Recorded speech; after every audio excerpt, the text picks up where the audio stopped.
was unconscious while it happened, but the rainforest canopy and the airplane seats she was strapped into had broken her fall, just enough to keep her from dying on impact. Somehow, she is still alive. She immediately calls out for her mother, but nobody answers. As she tries to stand, her head begins to spin from a brutal concussion. She stumbles through the wreckage, desperately searching for other passengers, but she is completely alone. As she checks herself, she realizes her collarbone is broken. She also has a deep gash along her right arm, a badly wounded knee, and an injured eye. To make matters worse, she's lost her glasses, and being short-sighted meant she was now nearly blind to the dangers lurking around her in the rainforest. But there was one thing that Julianne had that perhaps no one else who may have survived the crash had. During the 18 months she lived with her parents in the Amazon before high school, she learned the basics of how to survive in the jungle.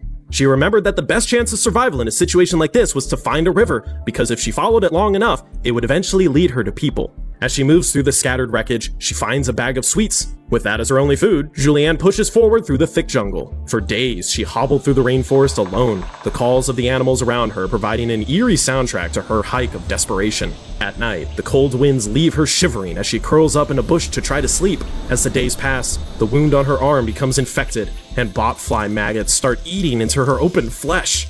On the fourth day, she finds a stream and begins to follow it. As she turns the corner, she sees something that sends shivers down her spine. In front of her are 3 dead passengers from her flight, all still strapped to their seats with their heads buried into the ground. It's the first time Julianne had ever seen a dead body, and she is initially frozen in fear.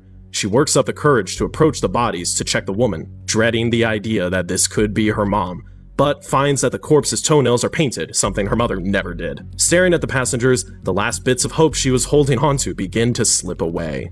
She gathers herself and forces onward. The sound of moving water grows louder, and the creek suddenly opens into a wide river. She knows that if she continues to walk along the river, she could maybe find her way out. But after 10 days of stumbling through the forest, she is reaching her limit. Her bag of sweets ran out days ago, and now she was so weak she could barely stand. Just as she is about to give up, she spots a small boat tied to the riverbank. Using the last of her energy, she makes her way to the boat. She notices a narrow path leading into the trees, and it takes her to a small hut. She's saved! But when she gets there, no one is there. By now, the maggots in her arm were nearly 1 inch long. She remembered something her father did for one of their pets in the past, and she finds a can of gasoline in the hut. She sucks the gas out of the can and spits it onto her wound. The pain is excruciating as the maggots try to burrow deeper into the wound to escape the fuel, but she is able to pluck 30 of them out of her arm. Exhausted, Julianne falls to the ground inside the hut and falls asleep. The next morning, she wakes to the sound of voices and runs outside. When the men see Julianne, they are terrified and initially think she's a half-dolphin water goddess. But speaking in Spanish, she explains to them what happened. She was on the flight that crashed and she is all alone. They treat her wounds, feed her, and the next day bring her back to civilization. Julianne is soon reunited with her father and learns that her mother is still missing. Officials continue to search for her mother, but her body is eventually found in January.